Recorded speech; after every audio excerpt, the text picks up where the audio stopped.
Good morning. It is New Year's Day, Wednesday, January 1st. I'm Jamie Yukas. Hey, good morning, everyone. I'm Chris Holmes. Shabuda Bay Shabazi is off.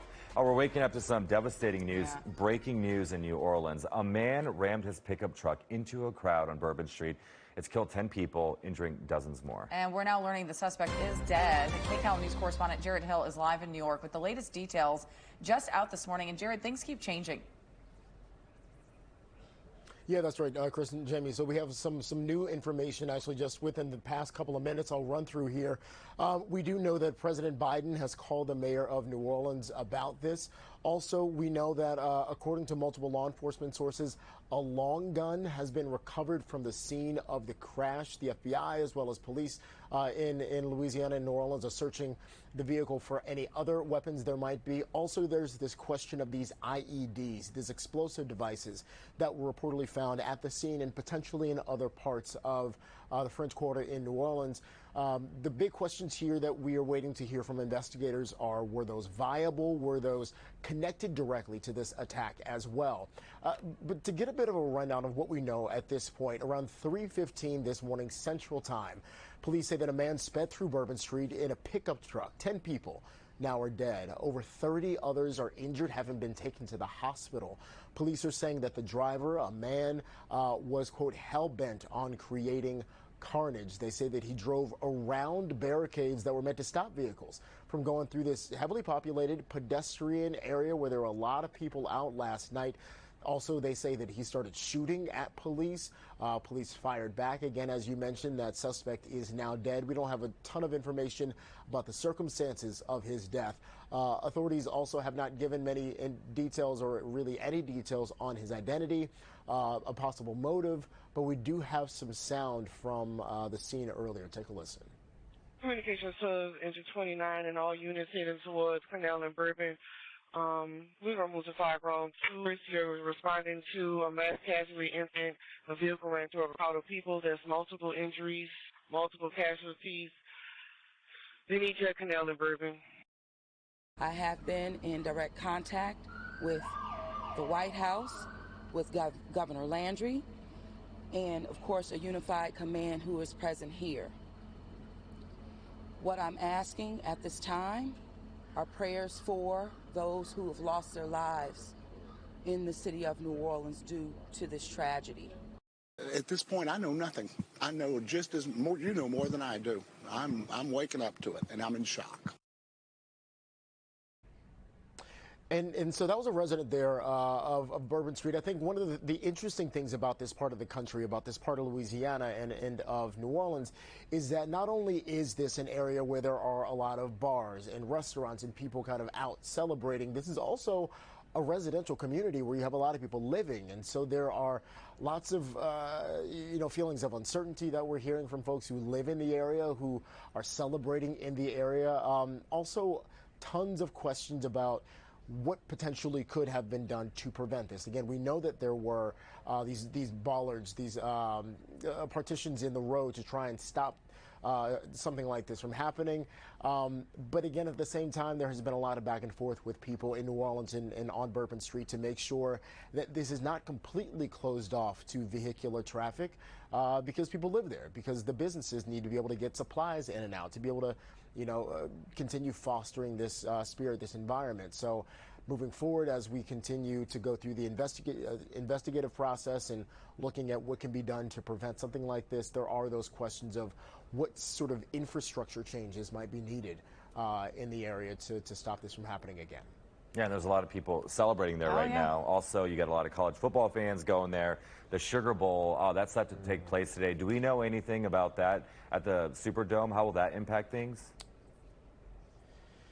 So that's still a bit of a question. We have heard from the head of the Sugar Bowl this morning, and actually he had a quote there where he said they're in ongoing discussions with authorities and will communicate any further details. What exactly means, we don't know. We do know that earlier this morning, some law enforcement there in New Orleans were saying that they still wanted folks to be able to go out and celebrate and enjoy the city, enjoy the Sugar Bowl, enjoy the events. But whether this directly changes anything related to the Sugar Bowl, especially after seeing that statement from the head of the organization. That's still up in the air. But, you know, Chris, not only are we talking about the Sugar Bowl today, but there's also the question about the Super Bowl coming up next year, as well as Mardi Gras. And so there are a lot of big events that are going to be happening in this same area where you're going to have, again, a lot of folks on the street. And the question about keeping all of those people safe, especially after something like this, is going to be coming up quite a bit. Well, and New Orleans is known to have hundreds of police officers out, lots of security, so I'm sure they're looking at everything before these big events take place. Jared, thank you so much. Safety is the focus this morning along the Rose Parade Now route in Pasadena. Yeah, authorities are keeping a close eye on what's happening in New Orleans, but also making sure people are safe here. Let's go to KCAL News reporter Cara Fincham live, where the floats are starting to roll in 1 hour. Cara, first off, I want to talk about Pasadena police. You spoke with the police chief. What can you tell us what he had to say? Yeah, he is actually joining us here now. This, of course, a great time of celebration and joy for the city, but heartfelt condolences, I know, being expressed by the Tournament of Houses in your department. What have you learned this morning, and how is that affecting plans for this parade today? Well, first, our hearts go out to the victims of that horrific incident, and certainly the first responders who have to go out there and handle that. Nobody wants to see that, especially at a time like this. But from us, the impact on us is we don't have all the details, but we have implemented stringent safety enforcement here within the city of Pasadena. This is an event that we do every year. It has over 1,100 law enforcement personnel, about 350 medical and fire first responders.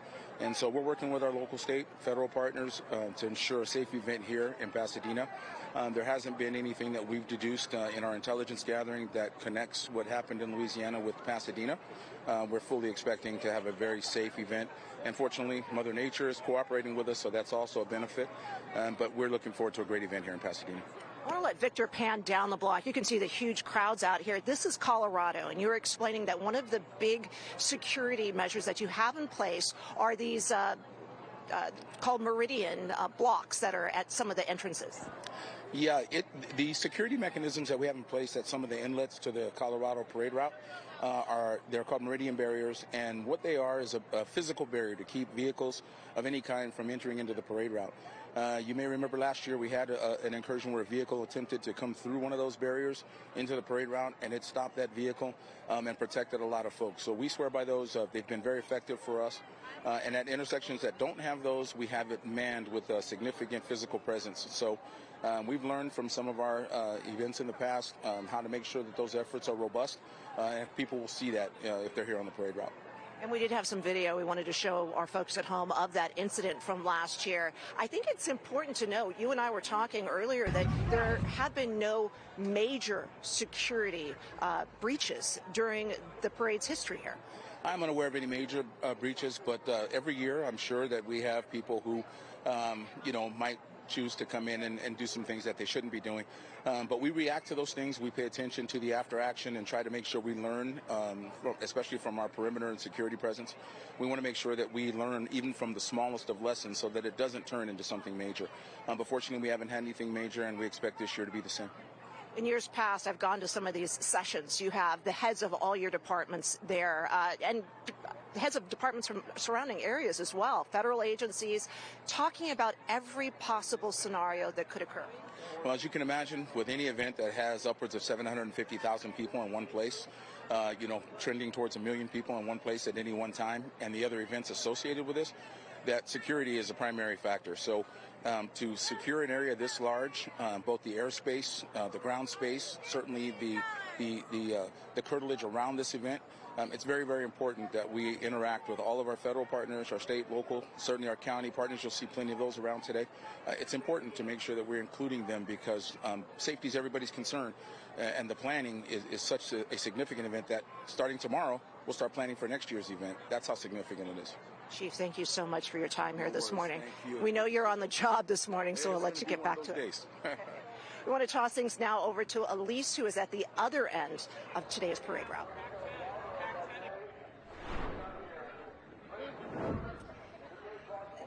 Thank you, Cara. We are live on Colorado Boulevard at DeLacy, and I just spoke to an LA County Sheriff's deputy who is on patrol here, and he tells me that there is no cause for concern. They are prepared for anything, and nothing has really changed in light of what happened in New Orleans. We want to show you some of the safety measures that are in place. My photographer is going to zoom in there. Now, every street is closed off with those barricades, so there is no access to the parade route. There's also multiple cars in between those barricades and the first line of people getting ready to watch this parade. A sheriff's response team also on standby with additional equipment with crowd control. Again, that was always the plan.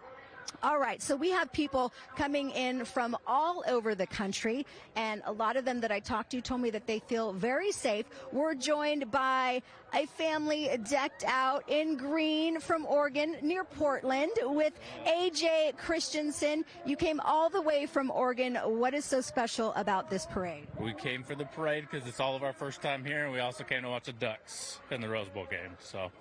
That's very exciting. What do you think about the crowds, and do you feel safe bringing your family here? Yeah, we feel safe. We got all the kids here, so we're having a good time. It's a lot of people for us Oregon people coming down here, but it's been good. Yeah. All right, and we're going to talk to your wife. You brought, your sister. Oh, my goodness, your sister-in-law. Okay, I got that one wrong. And how do you feel being here today? Your first time at the parade. What are you thinking? You got a pretty good spot, and you got here. You weren't here overnight. No, we were not here overnight. We got here 5:30ish, and yeah, I feel safe. We're all here with the kids, and we're hanging out, having a good time. Yeah, and you let me use your hand warmer. Let's just zoom in on this. It is really cold out here. It is in the 50s, and this came in handy because my hands were freezing. All right, thank you guys so much, and welcome to California from Oregon. As you can see, a lot of people lining this parade route. As we've been mentioning, some people spent the night out here, and that includes my friend. I just met him a little earlier, David Morones. He's from Fontana. What time did you get here last night? I got here, I would say, trying to find parking around 10:38 p.m.